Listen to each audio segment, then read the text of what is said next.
Hello and welcome back once again to the least optimized version of the Borderlands 2 playthrough that you e'er did see. We are making our way through. We're almost at the halfway point. Hang on a second, let me do the math. Okay, 12. Yes, we're almost at the halfway point. And when we are halfway done with this video, we will be at the halfway point of this series, this least optimized playthrough of Borderlands 2. For those of you just joining us, this is, as you can see, episode 12 out of 25. And we do a complete playthrough of the game. It is not a comprehensive playthrough. We certainly do not cover all the things. We leave out a lot of the side quests, but we make up for it by doing the Headhunter packs, all 4 of them, and Captain Scarlet and Pirate's Booty, and Tiny Tina's Assault on Dragon Keep DLCs. We have already, at this point, I believe, we did Wham Bam, we did the Gobbler, we did the Halloween, we did Christmas, but yeah, I think we've done them all. We've done all the Headhunter packs at this point, so if you wanted to see those, you'd need to dig through the archives. I do apologize. I mean, it had this, and I mean, I hate to say it this way, because I appreciate each and every one of you that's watching. Hello, by the way. I don't know if I said hello. I did at the beginning. I had to say hello. How else am I going to start the video?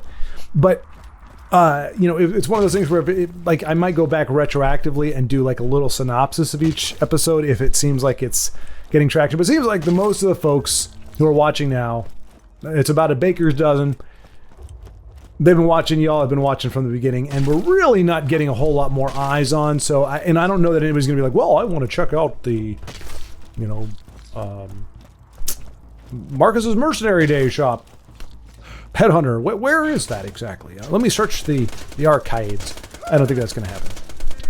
Because, and this is also something to let y'all know, this is not, I'm going to be talking over this. By the way, this is I played this back in May, I believe it was. I did this playthrough, and I am currently doing the commentary in as a hybrid proof of concept to see if I can just play without having to worry about talking, and I can just kind of enjoy that process, and then come back and do a commentary without having to be focused on the playstyle. And I don't know. I don't know exactly where we're at with that.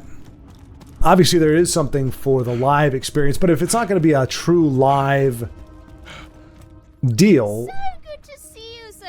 Fluffy butt, you are looking good. Yeah, Tiny Tina, you're weird. Now, weird, to invite weird the guest Tiny of Tina. honor. Gah! Here I am about to throw a tea party, and the guest of honor is missing! Do me a favor and lure our guest to the party, or I'll eat your babies. His name's Fleshstick, by the by. Goodbye. Although we do get this is a nice way to kind of get a glimpse into some of her psyche, such that it is shattered as it is. I mean, nobody's psyche on Borderlands. If you lived on Pandora for more than, I don't know, a week, you probably are pretty messed up in the head. And if you're not, you're probably dead, because it's just one of those things. It's just it would be a very hostile environment for those of sound mind. Oh, and that reminds me, yes. So obviously the series is called Me and the Bee Play Borderlands 2. Because we are using the Bee Shield. At this point, it is exclusive. I cannot swear because it's been a while, but I am almost absolutely positive that we never switch off the Bee Shield. So in a situation like this where it's really bad to have the Bee Shield because we're always taking damage, we're still going to do the Bee Shield because that's the perk. You're a glass cannon. When you can fire at full health, you are fabulous. Now, obviously, you can tell, for those of you who don't know, if we're getting 1 to 2 experience points, it means we are way overpowered for the villains we're placing. And that's part of the reason for that is we did do the Headhunter side missions and everything. So we have leveled up considerably higher than they are. I mean, yeah, 14. So this is kind of a bit boring. It'll pick up again very quickly. It always does, no matter how. But I do remember Fleshstick. He's such a pain in the butt because he'll chase you, and then he's got ADHD or ADHD, whatever it's called. I was trying to figure out if I was showing symptoms of it, but he'll follow you, and then he just gets bored with you, and you can't. If you hit him, like he has, especially at our level, even if we were at his level, a few hits and he's dead. So you got to try to keep him interested. but you can't hit him, which is okay. So I don't know that I don't think I figured that part out, that you can, if you miss, it counts. Like that was not intentional. I was just kind of frustrated, I think. Like, come on, dude. So yeah, apparently you can just, as long as you just charge your weapon. There we go. All right, so that makes it easier. All right, I mean I totally forgot that I figured that out, or that I did that here. So what I'm saying is I'm accidentally brilliant. The bummer, of course, being I cannot be intentionally intelligent. Comes and goes, really.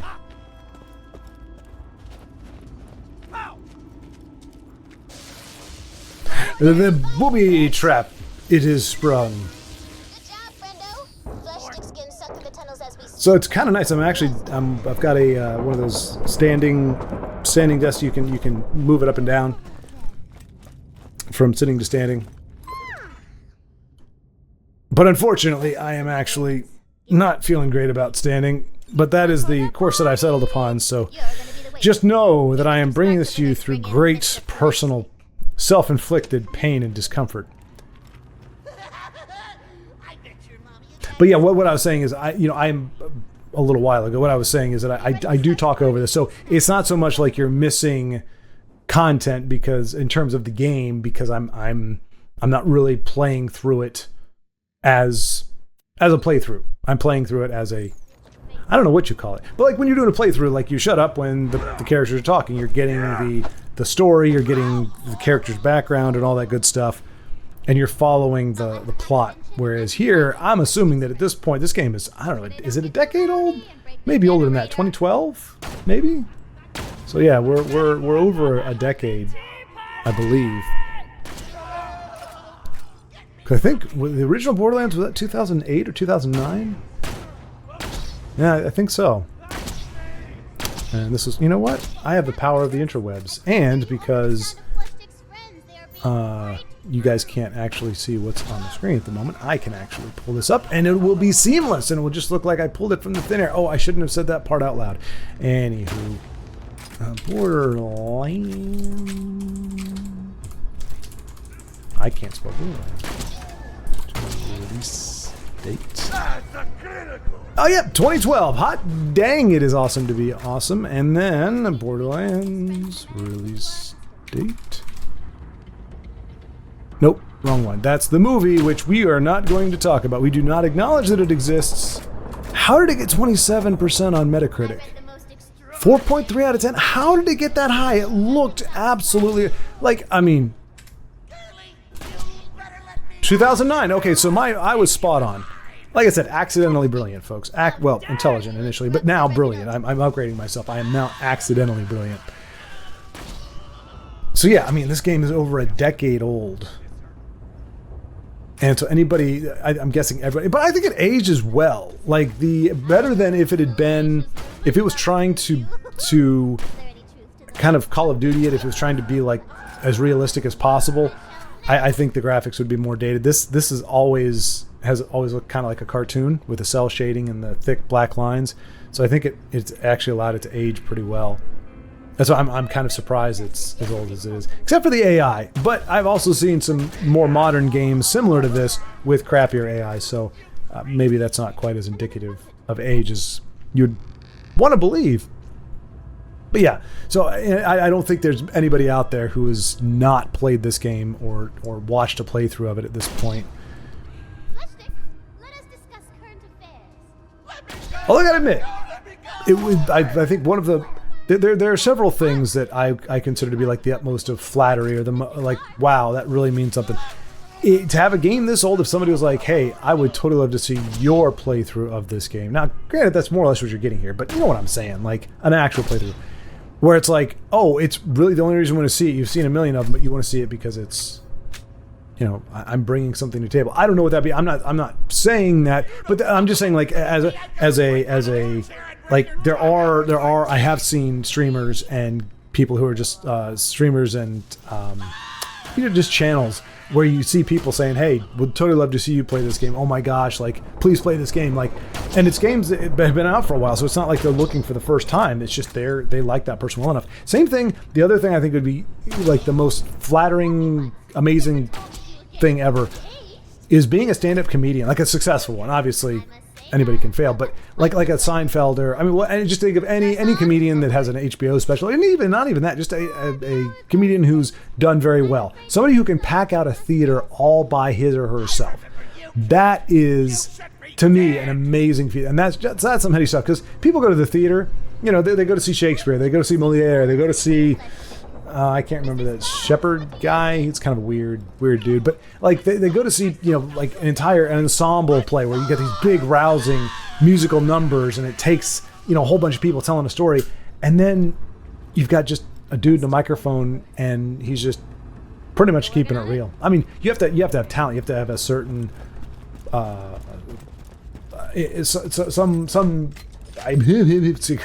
I can't even articulate it. Certainly I don't have it, but you have to have something special. It's not just a matter of, oh, I can tell a joke. Like there's timing, there's delivery, there's a way of packaging your persona in order to make it palatable for folks.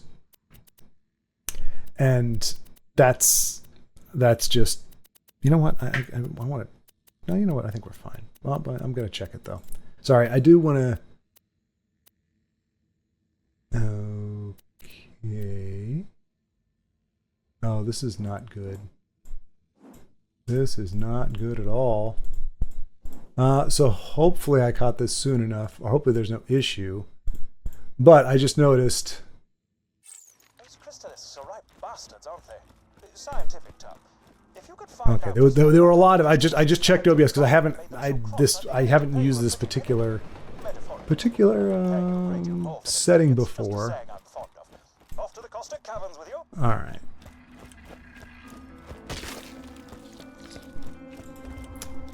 Yeah, and they were all on the same track, but there was no other input going to them. One was for Discord. Anyway, you don't need to hear about this. This is technical stuff. Where was I? Oh yeah, so yeah, just the idea of you know, when you have audiences that turn out for these big productions, and yet one person with a microphone and oh no, I already got past that part. The intangibles of being a good comedian. But it's still amazing. So, I mean, in theory, it would be the same thing as if, you know, if you were giving a talk, you know, a lecture or something, and be able to fill out. But I think that's even harder to do. Comedy is harder to pull off, but it's easier to, if it's done well, it's easier to get the energy from the audience. It's good. It's easier to, I think, to sustain it. Whereas if you're doing something, if you're doing something where, you know, the audience is expected to be quiet, you know, you don't want them talking or murmuring when you're doing your thing. You're going to have, in theory, some jokes for levity, but they're not going to be all that frequent. And unless you're trying to make a joke, you don't want them laughing. I mean, unless it's impromptu, but like, unless you know it's a joke. If you're thinking in your head, okay, this is a joke.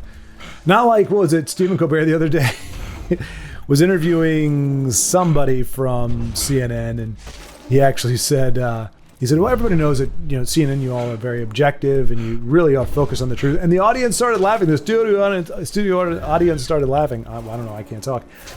And the lady kind of looks at him a little nervously. Was like, was that supposed to be a canned laugh? And he's like, no, but I guess it is now. It was a deliciously awkward moment where the studio audience's genuine reaction, because usually you've got the applause, you've got the laugh, like they're kind of being directed on how to make the show seem like it's funny and smart when it may be neither of those things. But then you just have, and it wasn't like a chuckle here or there, it was a lot of people laughing. Like it sounded like an actual genuine audience laugh moment, but it wasn't meant to be. He was actually being serious. I don't know how. Because when I had to go back and watch that clip again, I was like, no, he was being tongue-in-cheek, right? And like, no, he's actually like, it just blows my mind, the idea that somebody would, in this day and age now, somebody would think CNN is actually objective, or that it's fair and balanced, or anything close to that. And I'm not, there is no, as far as I'm concerned, there is no news network that is. The idea that a mainstream media outlet is objective at this point is laughable. And so I thought he was like making a joke, not even thinking, oh, she works for CNN. I would think they know it too. Like, how do you not realize what you're doing is not objective? Because I mean, even the best you could say is, and justifies the means, like, we're not being objective, but that's because, you know, we're doing the right thing, and if that means skewing the truth a little bit or omitting the truth a little bit, then that's what needs to happen. Like, that's being honest with yourself. I mean, it's kind of dishonest because, I mean, well, it's your perception. Obviously, if you think that you are the arbiter of truth, and I mean, because I remember, well, I'm not going to get too far in the weeds, but there have been things that have happened recently where it wasn't a question of whether or not what you said was true or not. It's whether or not they think that people can handle the truth. You know, that whole line from, oh, what was that movie? Tom Cruise I'm driving some of you crazy, possibly you, Baldrick. Some folks crazy, but not True Lies. Nope. Few Good Men. I think that's the one. Where Jack Nicholson, and he's like, you want the truth? Yeah, I want the truth. You want the truth? Yeah, I want the truth. You can't handle the truth. And that's the whole thing. But I don't agree that that's ever a thing. I mean, now I know people act a fool for sure. I know there are plenty of people who do not respond in a healthy way to truth, but to be fair, they just don't respond to things that they don't like or things that make them uncomfortable. So whether it's a lie or a truth, it's not the essence of truth that makes people uncomfortable. It is something that they just don't like, and they don't know how to work around that, work with that. All they know how to do is freak the heck out and convince themselves that that's acceptable and justified because of the extenuating circumstances, and it really isn't. But it's not that they're averse to the truth. They're averse to the truth that doesn't align with what they wanted to. So that said, there is no reason to obfuscate the truth from people, because you can. I mean, that's a great fallback. And honestly, folks, I would be focused more on what's going on, but we are so overpowered right now that these fights are boring as heck. Like, this should be riveting. A mutated badass Varkid, like, this should be like fight of my life. And I mean, it is taking a little while, granted, but I should be getting wrecked by what we've got here. But we are so ridiculously overpowered that we're just cruising. So until even with our Bee shield like zeroed out and us just firing regular butts, it's just quite underwhelming. Oh, shield. See, just try to get the shield up there, and it just couldn't get there. But I mean, yeah, it's just. So, I'm just whiling away the time until we get to some really juicy stuff. We are heading for Caustic Caverns, I think is what the narration said, or the. Was it Jack? Not Jack. I'm sorry. Hammerlock, I think he said, "No, to the Caustic Caverns." Yeah, perfectly peaceful. Yeah, it's full of crazy stuff. It's a nice atmospheric level. Not one of my favorites, but it's all right. But it does mean, in theory, that our enemies are going to be leveling up very quickly.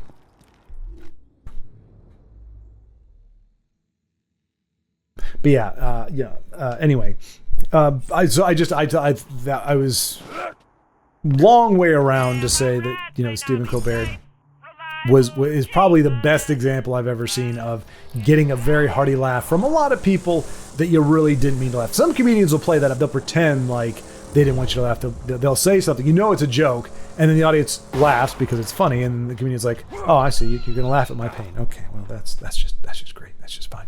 Yeah, they play it up for that. But that was an instance that I don't think I've ever seen before where genuinely the host and the guest are like, why are people laughing? That's not supposed to be a joke. But it is. It is. If you're in the media and you claim to be objective, you are a joke. You are a joke. You got to at least be honest with yourself.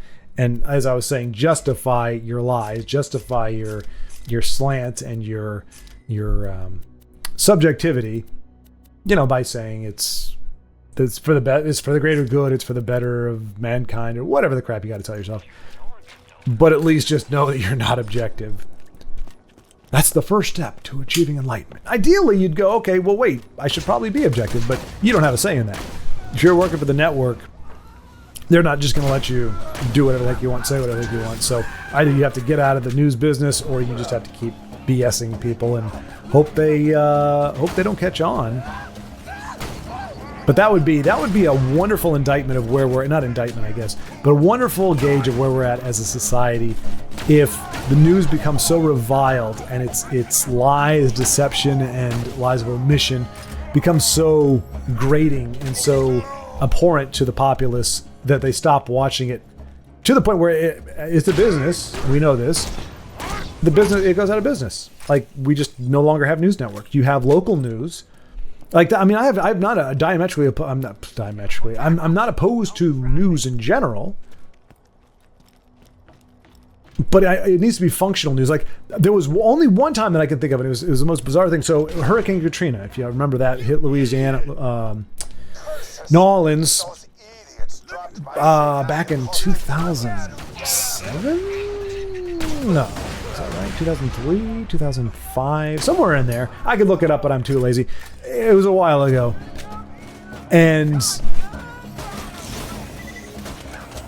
are we? Yeah, we're kind of getting there. Level 20.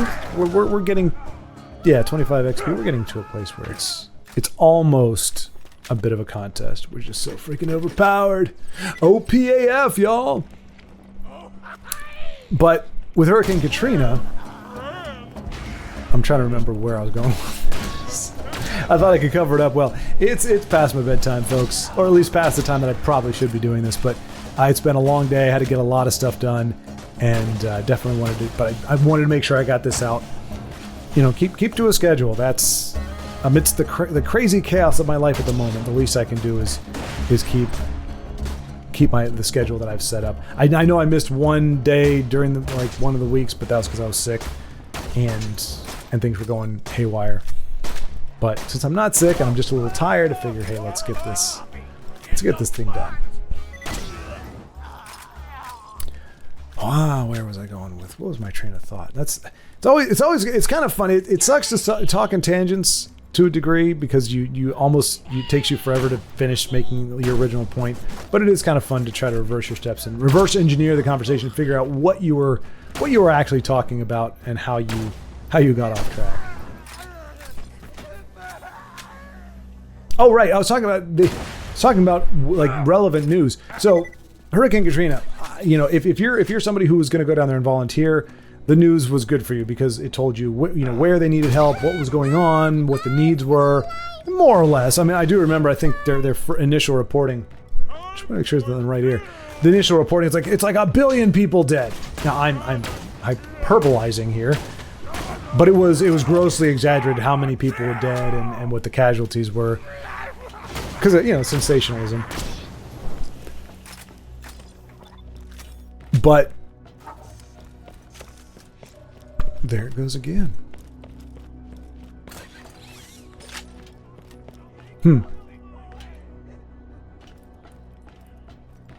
That's weird.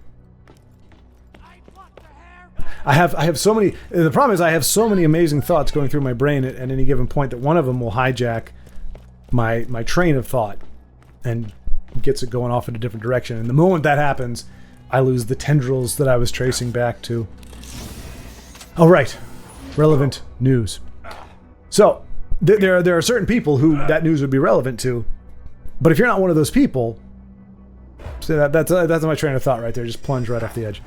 If you're not one of those people, like what did you need to know about Hurricane Katrina for? I mean, if you're going to go on vacation to New Orleans or something, great. But otherwise, like, what relevance does it have to your life? Unless you're going to get involved in some way in the rescue or the relief, typically nothing. However, at the time, I was doing deliveries for a company that provided housing equipment. It did it for commercial and residential things like PVC pipe. And actually, that's the relevant part. I was going to lead up to that, but PVC,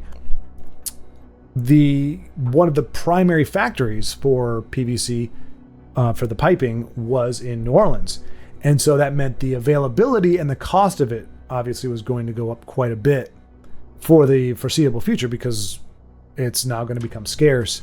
And so I mean, it didn't really impact me. I'm just a driver. It's like, you tell me, I get a printout of everything the customer wants. I go through and I pull it from the warehouse, load it up in the truck, and go deliver it. So I can only deliver, or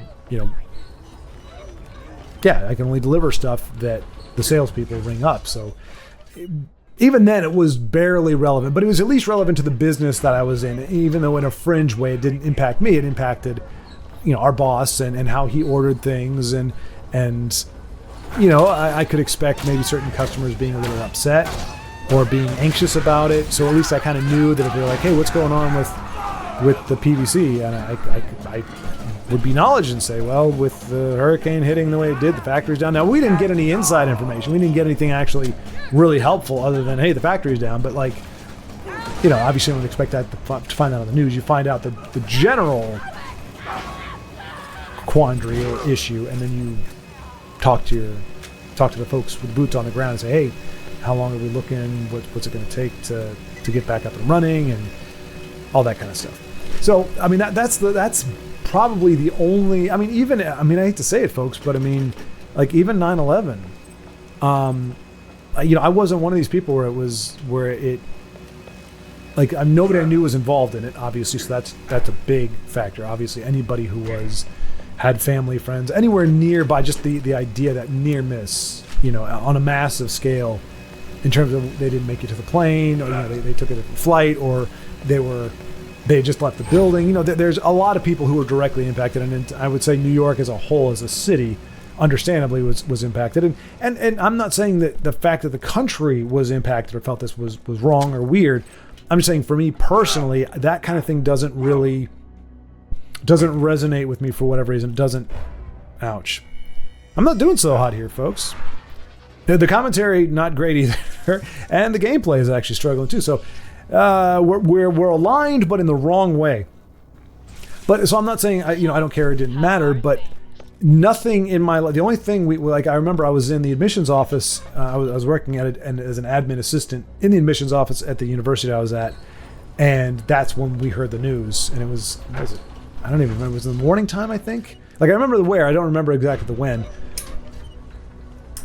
But we heard it and we were like, well, and I actually never saw, other than a still image here and there, I never saw what actually happened until 2 or 3 years later. We didn't watch it live. We weren't near a TV.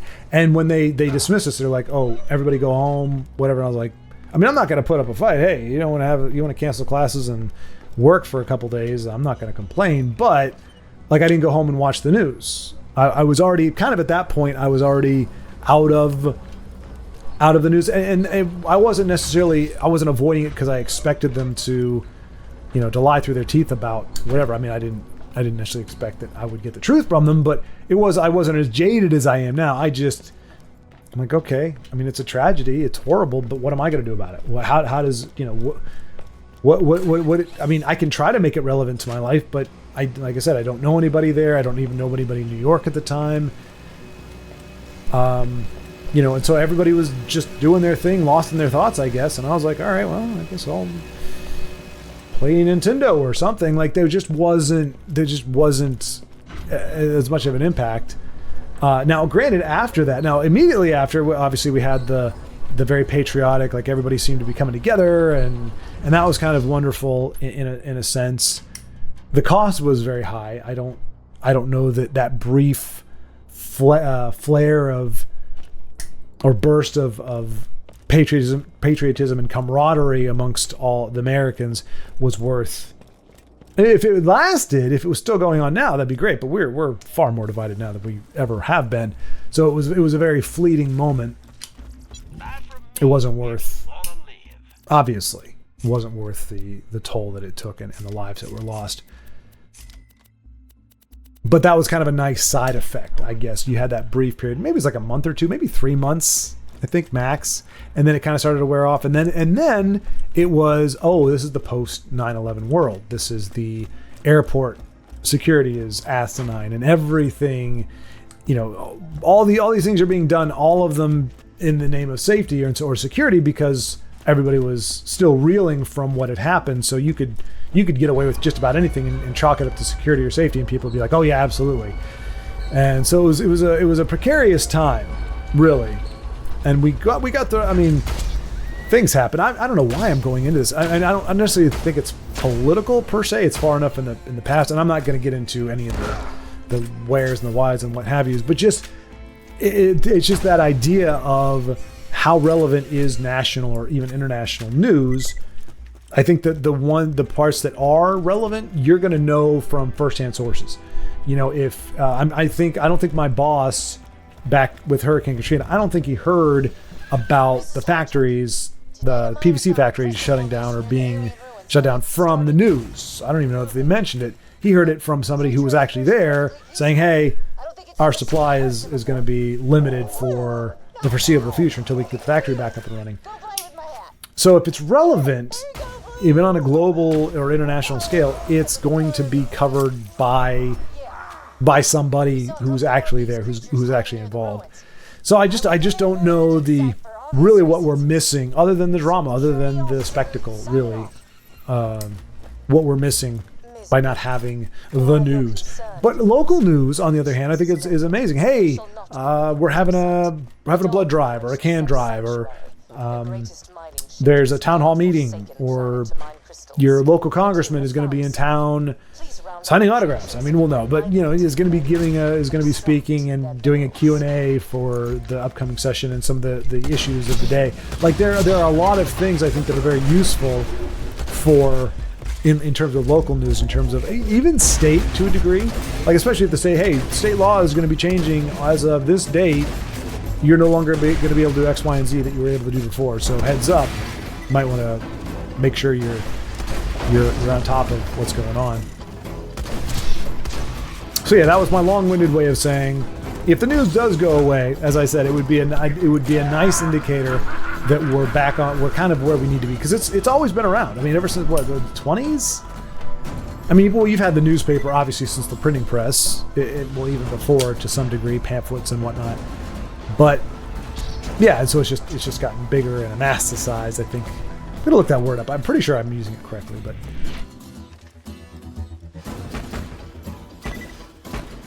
Nice peppy tune here. So yeah, our little pea shooter there, even with the bee enhancement, is not doing a fantastic job against these volatile crystallists. Obviously the vulnerable place on them is that the yellow or gold gems. So I mean, when we're able to hit them with the hyped up the bee, we do all right. There we go. The corrosion. Corrosion's always a pain in the butt. And we should be able to get this. There we go. I do love the second wind. I miss it every time I go play like Call of Duty, or I'm playing like Rainbow Siege 6 with some friends now. Or Rainbow Six Siege, I don't know. Yeah, I miss the second wind. Like you go down, it's first person shooter. Like I remember the first time playing Call of Duty, I'm like, why can't I get up? I'm shooting the guy. It's like, no man, you're dead. You're done. No, second wind is a thing. And then, you know, you take a second and go, huh, that's actually kind of ridiculous, the idea of second wind on life. Like you're down, you're bleeding out, and because you kill an enemy, suddenly you get enough of an adrenaline rush that you're able to stand back up and keep fighting. That's a little weird. It's weird. But what do you do? I like it as a game mechanic. As frustrating as it can be sometimes, because usually the bad guys will run away from you as soon as you're down. They'll go off and hide, so you can't get that second wind, but it's nice that it's there. And again, a level 20 crystal is not really volatile, kind of more of a nuisance. I'm not even sure why I'm doing this. Oh, wait, because we have to kill. Yeah, there we go. We got one more we have to kill. Oh, we don't have to. If you see up there in the top right corner, it has a plus next to it. That means it's a bonus. And honestly, I'm not even sure. I assume it means you get more XP and maybe a better gun or something, or a higher chance of getting a better gun. I don't really know what the actual... Calm down, son. Calm down. Here we are there. Dual wielding with a freaking sniper rifle and an assault rifle. Yeah. Take that, barrel. Definitely not a waste. I think I just did that for the health gain, to be honest. But yeah, that volcano doing good work. It does prop us up quite a bit to have that in our arsenal.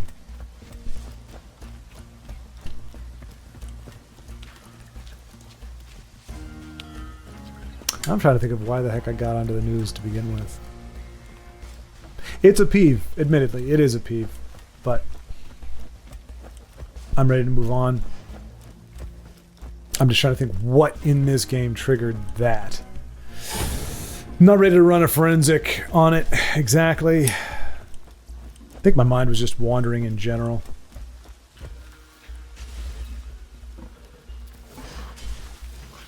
Truth. Yeah. Don't know what the relevance was to Pandora, other than I was saying that it's a crazy place and you'd be insane if you're there for a while. I don't know. Anyway, there we go. Nice. We have compartmentalized that segment. Now we're moving on to something else. Oh, we talked about how awesome it would be to be a comedian, to have an entire audience filling out a theater just to see you, because you're that good. The ineffables of being a comedian. That it's not just telling a joke. You have to package it right. You have to package yourself right as well. You have to really present yourself in a way that is palatable. I made a mistake. One of my first, I tried stand-up twice. And one of the times it was a big mistake because I was part of a comedy group called Senior Night, which I found out from the guy we actually started it. It was a guy named Josh and John. They were roommates. And Josh was a huge late night and SNL fan. And he had a vision for bringing sketch comedy to the campus as kind of a regular thing. We didn't have one of those at the time. And I think, you had like players or whatever from different schools. Like I think you had the Harvard Lampoon. Like other universities had similar. They had ad lib and impromptu. I don't know that all of them. Maybe some of them had them, but I don't know that we knew of any universities that actually had a sketch comedy. Like essentially it was like an SNL, but with college. At a college. But we did that. That was started back in 98, 99? 99, I believe. And it ended up, we took over, there was a group called CAB, which was Campus Activity Board. And we ended up, so we were I think it was one show a semester, maybe 2 shows a semester. So it wasn't even that big, but we'd get together and we'd do the writing break up the, pitch a bunch of scripts or sketches, ideas and concepts. Go through, figure out the best ones, and then collaborate and cast them and write them. And the cast grew pretty big. I think we had like 15 people at one point. But yeah, it was kind of. But I was the only one for a while. I was the only one that was like who had a theater background, who had actually done theater. Everybody else had, they were interested in it, but they just had never really done it on that scale. So I was able to kind of help out there, but I wasn't the driving force behind it. I was just kind of the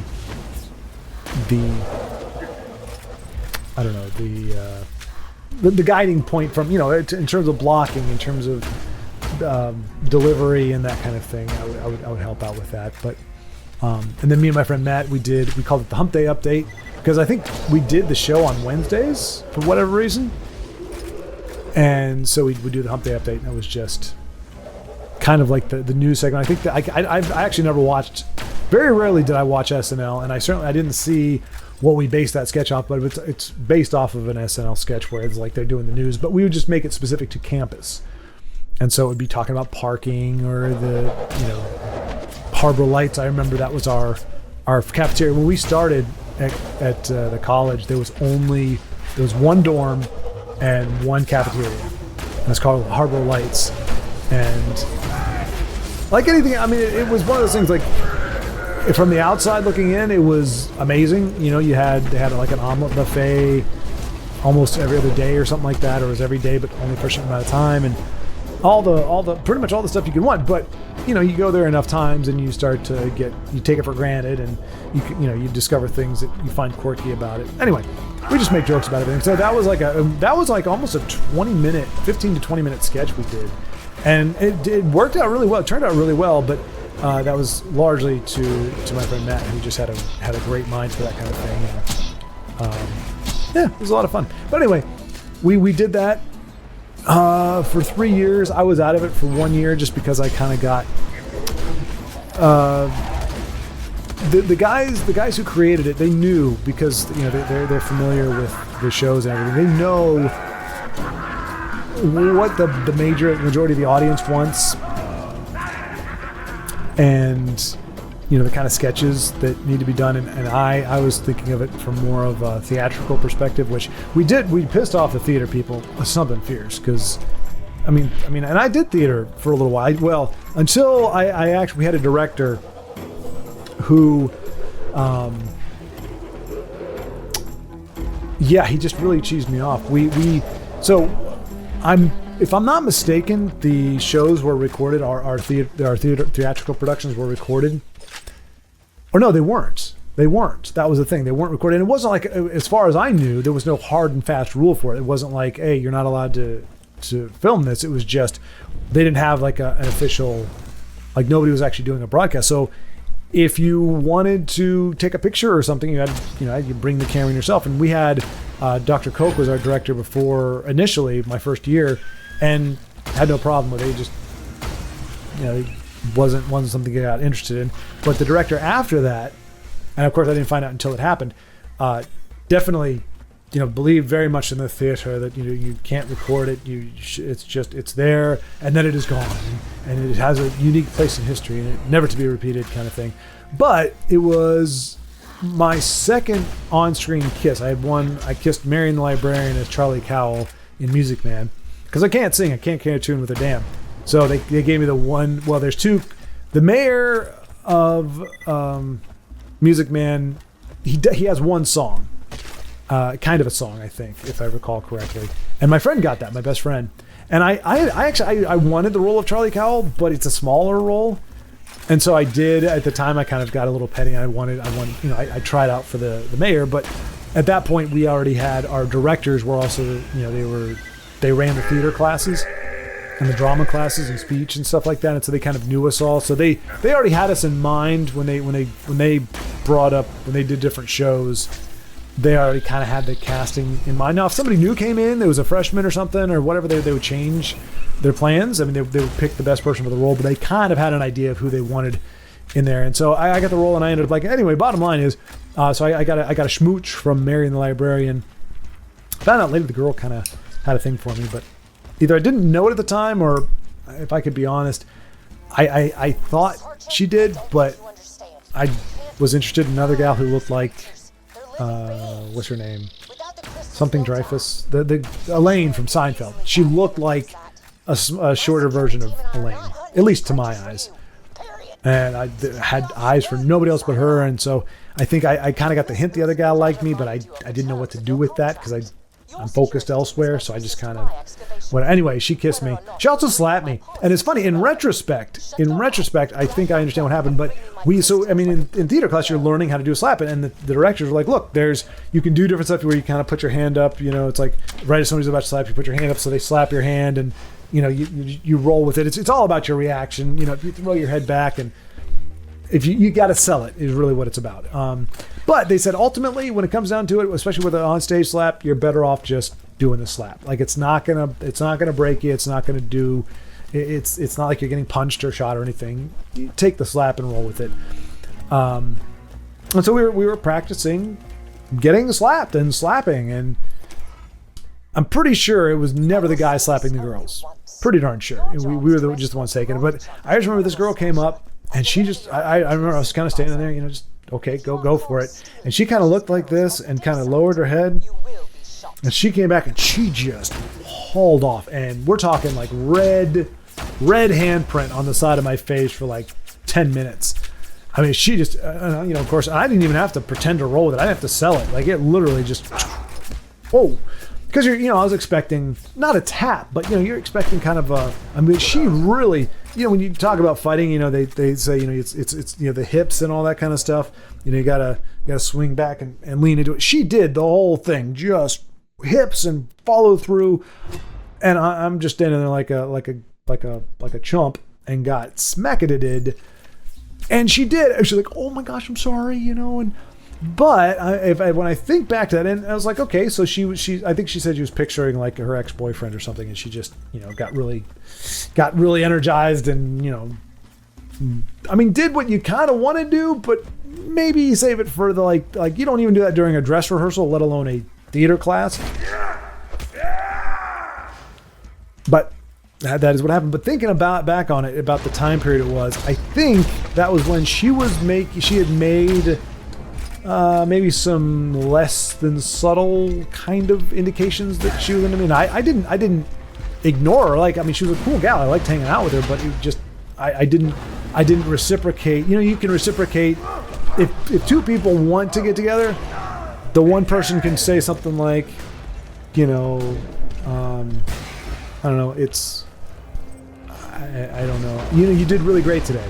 Yeah, you did too. Your performance spoke to me. Really? Yeah. And you kind of engage it. You embellish on it. Whereas if somebody's like, hey, I really liked your performance today. Well, thanks so much. You were great too. I'll see you tomorrow. You can kind of trim the conversation, or you just keep it very platonic. You're not trying to get deeper. You're not like, oh yeah, you had this expression. You just had this way, and it just. I don't know. I'm not doing it justice, but you know what I'm saying. There's ways if two people are kind of they're volleying compliments or volleying the conversation, and it's getting increasingly more intimate, but not obviously physically intimate, but just more personally intimate. Whereas if one person's trying to keep it just casual or just doesn't even see that that's what's happening, the person keeps trying to go deeper, and that person just keeps bumping it back up to the superficial or the friendly area. And thinking back on it, I'm like, I wonder if I don't know that she was thinking about her ex-boyfriend, who was happened a long time ago. I'm thinking she might have just been thinking about me. Like, come on, dude. And back then I was grappling with fear of rejection, fear of abandonment, fear of failure. I was still, this is in high school, and I'm still writing notes. I wrote this one gal. I'd actually had a crush on her. We went to elementary school together. We didn't have a single class together, but we knew of each other. We had a violin class together, I think, or a viola. Strings is what they called it, in 5th grade. Invited her to my birthday party. She casually declined. But in high school, we ended up seeing each other again. In middle school, we went to different middle schools, but high school we came back together. Not came back together, just we went to school together again. And we actually had a class together. And I freaking wrote her, I think it was a 3-page letter. Front and back. College ruled. Every line, cursive. And I just finished reading Lord of the Rings for maybe the second or third time. And when I read, especially for that length of time, when I read that much, for a while, that kind of imprints on me. And so I had kind of the Tolkien-esque writing style. I'm not saying that I could imitate him or that I could write like Tolkien, but like that type of voice and that diction, those words were very much circulating in my brain. So not only was it a long letter that was talking about, our history that really was, history that I knew about. I don't even know that she remembered me from back then. But yeah, it was a really weird thing, and and I don't even know that there was a call to action at the end. Like, it's like, even the most timid of fellas will at least say, do you like me? Circle yes or no. It's a call to action. Hey, give me a response, get me the letter back, or give it to your friend and she can give it to my friend who will give it to me, in theory. Like that the bare minimum is that call to action, and I didn't even have the gumption to do that. I don't know what my action was. I don't know if I gave her my number. I don't know. It was embarrassing. It's hard to think about at this point. But that's how bad off it was. And I had to apologize to her for just dumping. And I don't even know if she read it. I gave it to her after class. Like, I had to orchestrate it because she was in the top front left of the class and I was in the back right. That's how it always was with me. Anybody that I was interested in, they were always on the other side of the room. Our paths never crossed. It was never there was never an organic way to get to know the person. So I had a briefcase at the time. I wore ties and carried a briefcase for my junior, senior year of high school and my freshman, sophomore year in college before I finally was like, hey, getting my shoes resoled every so often gets really expensive, and the dry cleaners on my suits is getting really expensive, so I'm just going to stop now. But for 4 years, I wore at least shirt and tie, if not a suit to class. And so I had my little briefcase, and I was pretending I had the manila folders. That's what I kept it was my dossier on my different classes. I was trying to convince myself that I was there willingly, that I was getting paid. Because my junior year, I'm like I'm kind of over the school thing. Like I don't want to be here anymore. It feels like a waste of time. I wasn't digging it. And so that was kind of my way of dealing with it, going, okay, I'm going to pretend this is a job. I'm going to a job, take out my manila folder, and that's what all my papers are in. And it worked out well for me. I mean, in terms of briefcase versus book bag. When my senior year, when I went to a new school, they actually thought I was a substitute teacher. But everybody knew me in my old school when I started wearing those kind of clothes. So there was nobody mistook me. But when I actually moved my senior year, how awesome is that? Senior year we moved, and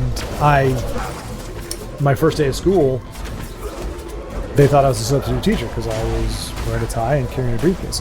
It actually worked out well. I ended up was able to meet the principal because he was trying to figure out who I was. He's like, I don't think I've seen you around here before. Oh no, I think my car broke down at one point, and so I was gonna get on the bus, and he's like, I thought you were a professor. Why are you looking for the bus? I was like, well, yeah, my car broke down, and it didn't. Somehow it was your classic miscommunication where neither one of us were saying all of what we were thinking, and so it's like, I don't understand why you're getting on the bus. Well, because my car broke down. Right, but why are you getting on the bus? Well, because I need to get home. And it's like he's thinking you're a teacher. Why are you getting on the bus? And I'm thinking I just need to get on the bus. I need to figure out what bus I ride because haven't ridden the bus before. Anyway, but I got to meet him and. Well, that's a whole other story, but it was a good time. He's a great guy, but yeah, got to meet him it ended up meeting him because it was just a different way of dressing. But the secret to it, part of the reason I did it is because I couldn't afford really nice clothes, and fortunately nobody knew the difference, particularly back then. If I said I'm wearing Florsheim's, or I don't even know what an off-brand of dress shoe is, but like Hanover or whatever, like nobody knew whether the shoes, the pants, your shirt and tie, whether that was what brand. Like I could have told them the brand, they would have no idea if it was anything. Now there are some, I don't know if Tommy Hilfiger was around back then, but there's some like Calvin Klein or whatever, where like you know the name in general, so you know it's good stuff. I didn't wear any of that stuff, of course, but nobody knew it because the dress shirts typically don't put brands all over the place. So for all they knew, I was wearing the snazziest ensemble ever. Hey, there's Tanis, looking very much like 30 to 35 years old and not 125. Weird. Huh. Definitely would have cast her was somebody who's, looks about Tanis's age. Anyway, sorry, that's an allusion to the travesty that was the Borderlands movie. Where was I going with all that? Why was I talking about what I wore to school? Oh, right. Fear of failure. Right. So all that's to say, I had to time it. I had to open the briefcase and pretend like I was, because I had to wait for her to pack up her stuff and get to the back so I could give her this letter that was like this thing. It was in an envelope. And I remember on the back, oh my gosh, on the back of it, I wrote seal of quality, and it was a seal. And the round part, if you put a seal on an envelope, you pour the wax like on that little label, and you like have a ring usually or some kind of stamp that marks the wax, and it makes like a round shape. Where that was supposed to be was like a seal, the ball that a seal would balance, and it has a seal. So that right off the jump, she may have seen that and just been like, whatever, and thrown it away. I don't know if she ever read it. I just gave it to her and said, here, this is for you. and ran. Like, I mean, I didn't literally run, but just kind of turned and just walked. Didn't even see the look on her face. She was just kind of like, and that's all I remember. But then I had to apologize. I told my parents what I did. I was like, oh, I totally asked her out, or I don't know, whatever I thought I was doing. I let her know that she was the love of my life or some absolute crap like that. My parents were like, what did you do? You need to apologize. You don't know. No. You don't know her. You don't know. Like, no. So I did. I apologized. And to her credit, she just said, okay, thank you. And that was it. But again, so scared of rejection and everything, I couldn't even say, did you read it? Or, I mean, obviously that wasn't the point at that time. But it was, I was too scared. I just was like, okay, let me say I'm sorry and leave and just assume that she would have it to do with me. The happy end of the story, well, there was still another part after that, unfortunately, but we won't talk about that now. But it, a long time after, Facebook had come around, and I was like, hey, I wonder how so-and-so is doing. I wonder how so-and-so is doing. I found a lot of my friends, connected with them, and I was like, you know what? How is she doing? I wonder. And I wasn't her friend, so you weren't able to see a whole lot, but like married with kids. I was like, okay, cool.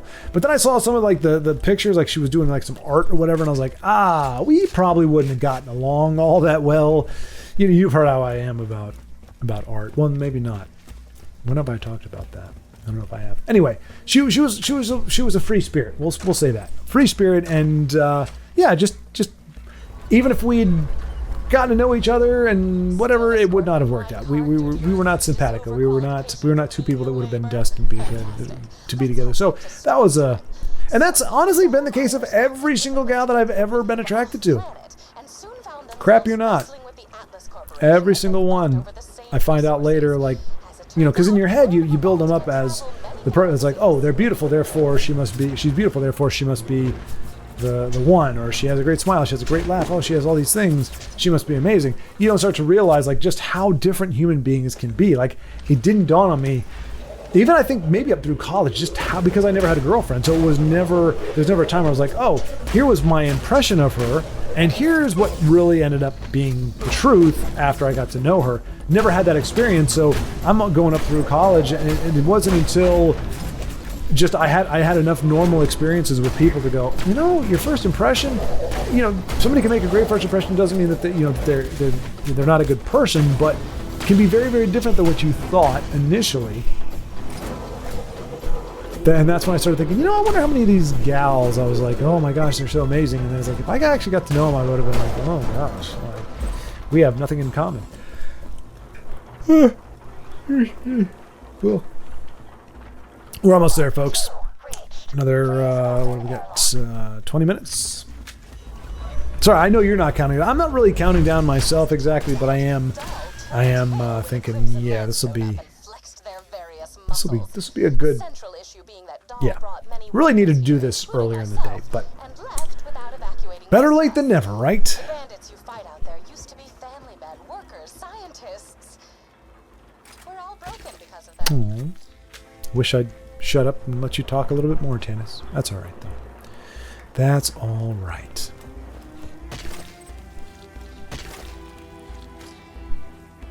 But yeah, so that whole thing was just to demonstrate or to illustrate just how, when it came to members of the opposite sex, whether they liked me or I liked them, it was always just going to be an awkward thing. And it's been that way for a while. Or had been that way for a while. But then got rid of the fear of rejection, got over the fear of abandonment, realized where that came from, helped to heal from that. And so, yeah, then I started, it was right around in college when that all went down, and I started just doing things it was like as soon as I realized that the only thing stopping me from approaching a gal or talking to somebody was fear, I had to talk to her. Like, and I, obviously I wouldn't ask a girl out if I didn't want to go out with her, but if I realized that the reason I wasn't trying to talk to her was fear of rejection, or it's like, what is she going to do? Like, and it's not a, like, oh, I'm gonna corner her somewhere and say what I want to say, and what is she gonna do? It's more of a just, you go up and say, hey, how you doing? Like, what's the worst that can happen? Now, nowadays, I think things are a little bit different. Nowadays, the the assumption seems to be that women can't handle that sort of thing, or they shouldn't, like, you're supposed to be able to meet people and get to know them and, you know, have conversations and everything, but somehow you're not allowed to initiate them because they could find it, you know, uncomfortable or what have you. And I don't quite understand that. It's a very fickle and just a broken way of looking at relationships, really. And again, understanding that there are guys who do make it uncomfortable. And the main reason to do that is, like, if a gal knows that by saying no, that ends the conversation and you're going to go away, then I don't think it's as big of a deal. But I think the problem is there are a lot of guys don't take no before an answer. And I'm not talking about like later in the relationship or whatever, where things can get kind of fuzzy. I'm literally talking about you walk up to a gal and say, hey, how's it going? She's like, hey, I appreciate you coming up to me, but I'm not interested in talking right now. And if the guy just like, okay, well, then, you know, can't fault a guy for trying, and then moves on, well then, you know, there was a moment, there was an exchange, and he tried and failed, and they both move on. But to the idea that, like, you can't say anything, you can't approach a gal at all is kind of, is really bizarre. And fortunately haven't met too many people who have that opinion.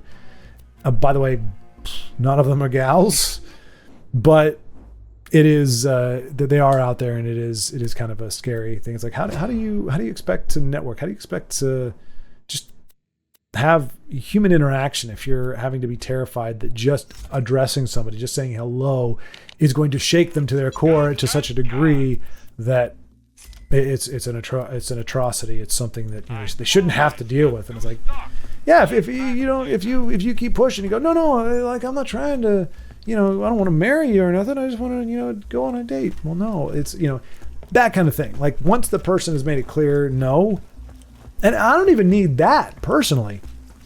If I ask somebody and they're kind of like, well, I'm like, oh, you know what, we're good. And that may not seem fair, and it's not to be mean, but it's more of a, like, if I ask somebody out, it's not because the goal is not to get them to go out with me. I'm not trying to get a date with that person. I'm trying to gauge their interest in me.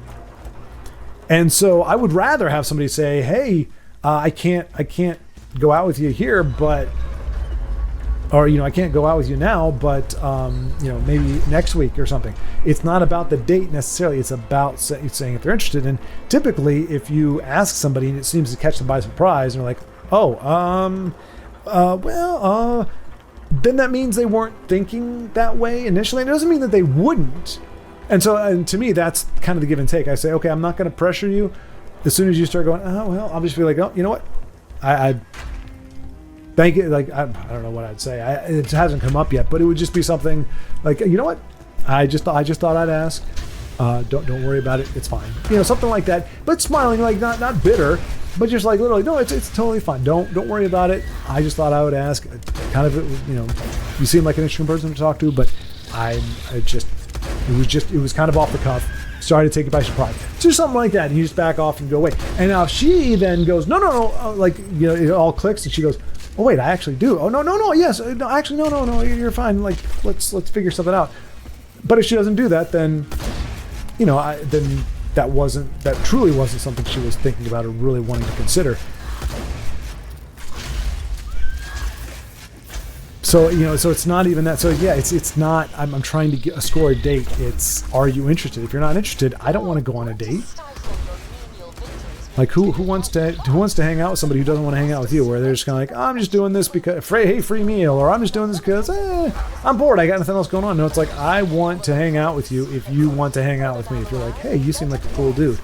Otherwise, there's no point. I have zero interest in somebody who, and by interest I don't mean, oh, hey, we're going to get married. It's just like, hey, you fascinate me in a way that 99% of the people that I come across don't. You have fascinated me, and I would very much like to continue to or to get to know you a little bit better. And then who knows, after a meal we may go, well, it was a nice thought, but you go your way and I'll go mine, and yeah, you take care of yourself. I don't know. This conversation has gone way off the deep end, and my legs are killing me right now. I am so sore. it doesn't help that I'm so freaking out of shape. I've been trying to get into shape, but then got sick, and then the move and all this kind of stuff. And unfortunately, moving, well, it does, you do sweat a lot. And, obviously you're doing certain lifting and everything. It's not necessarily enough. It's not the calorie burn that I need to be. Either that or I'm just eating way too many calories, and it's overwhelming the little bit of calories that I burn. But tomorrow's going to be a big day. I don't know why I'm saying this. This isn't going to be relevant in 3 days. Excuse me. But we're doing the last of the big stuff tomorrow. Should only take a few hours, 4 hours or so at the most, a couple trips. But we still have, about a good day's worth of moving just to get the stuff here, and then we got to get it distributed. But light at the end of the tunnel, it is getting better.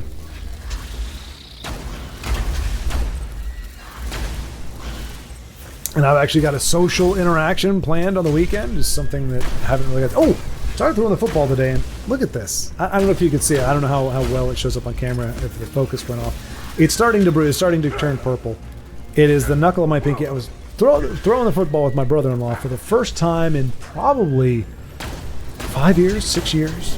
It's the first time throwing, and unfortunately we went out there. I mean, it's Texas, so you want to kind of go out when it's not super freaking hot. So we go out when it's sunset, which sunset is great, but unfortunately the road that we're on, or the street that we're on, goes east to west.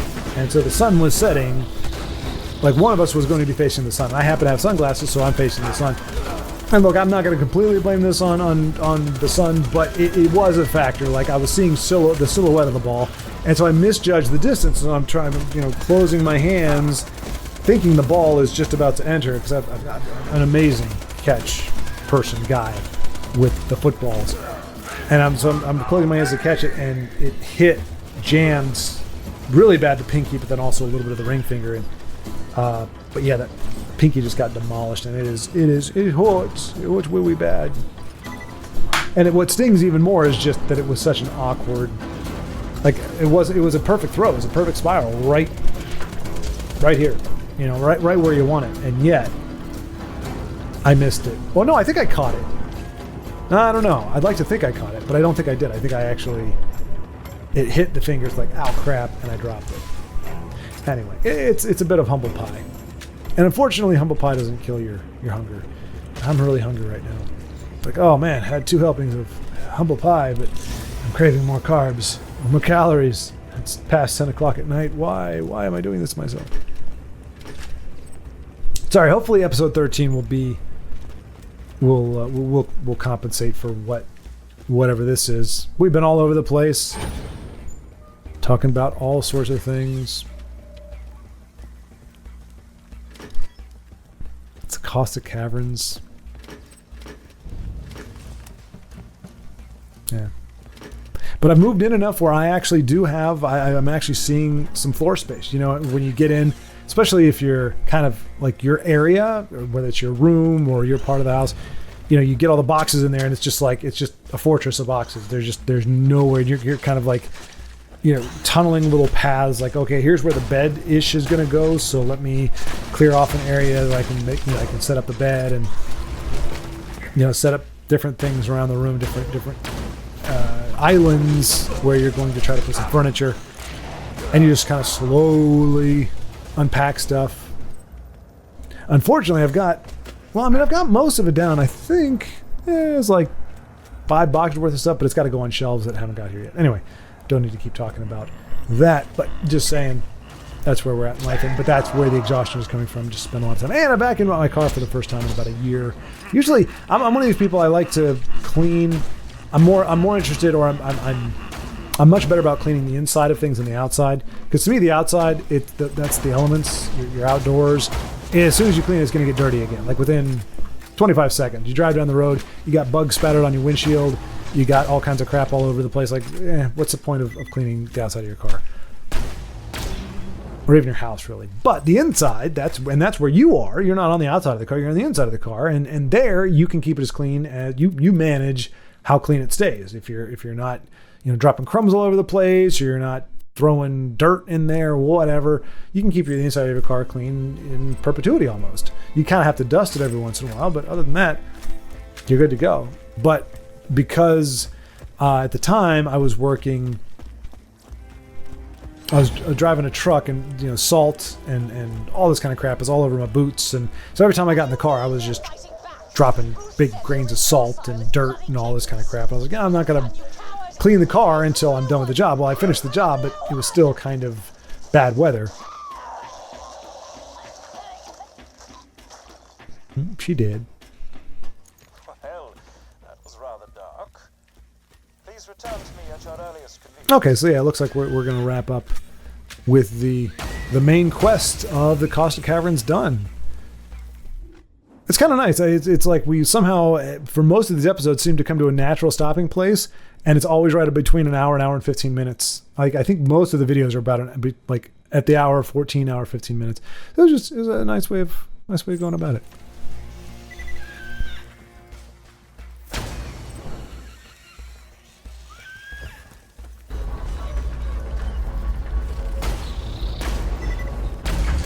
We're getting a lot of XP, or a decent amount of XP from killing these things, but we're still way, 87 is pretty good for as easy as they're going down. No scope needed on my sniper rifle. Totally legit. Gosh, that's the one thing that's really taken a long time to get used to with Rainbow Six Siege, I think I'm pretty sure that's the name of it. Whereas with Call of Duty, you can do things to increase your ADS time, your aim down sight speed. You can't really do that, as far as I can tell, in Siege. And so, like, you're trying to, you're going around a corner. It's like, oh, I'm bringing the gun up. Here it comes. I'm bringing it up. Okay, I'm dead. Like, it just takes forever to get up there, and you can't do anything to speed it up. I do miss that. I've mentioned before, I'm not a quick scoper per se, but I like to be able to get a good view of what's going on. I like to hip shots; those are fun. But get a good view and then boom, come in and take a shot. It's not realistic, but the Call of Duty never really pretends to be realistic. I don't think, for the most part. Certainly not realistic in how you load a freaking lever action rifle. It takes like, I don't know, 30 seconds or something like that to load, if I'm not mistaken. But in the game, it's like, it's done in 4 seconds. Not accurate. Can't believe they did not get that right.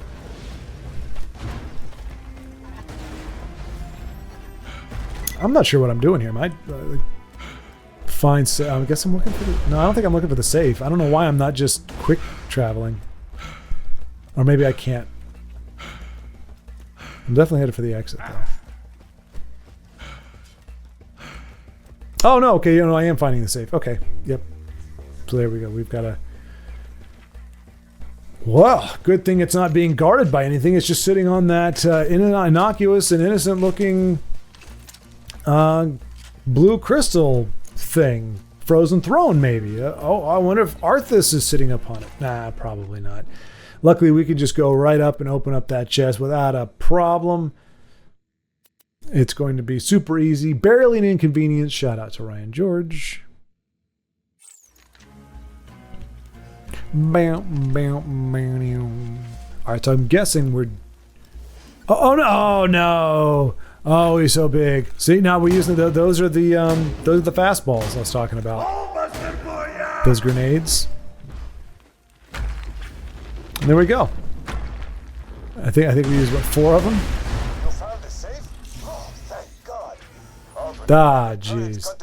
Oh, my goodness gracious. Hey there, Sugar. I see you found some fairly fleshy snapshots of me. Actually, they're just about as fleshy as you are right now, so I don't know. I'll make it worth your while. I'm not complaining necessarily, I'm just saying. I sure don't mind.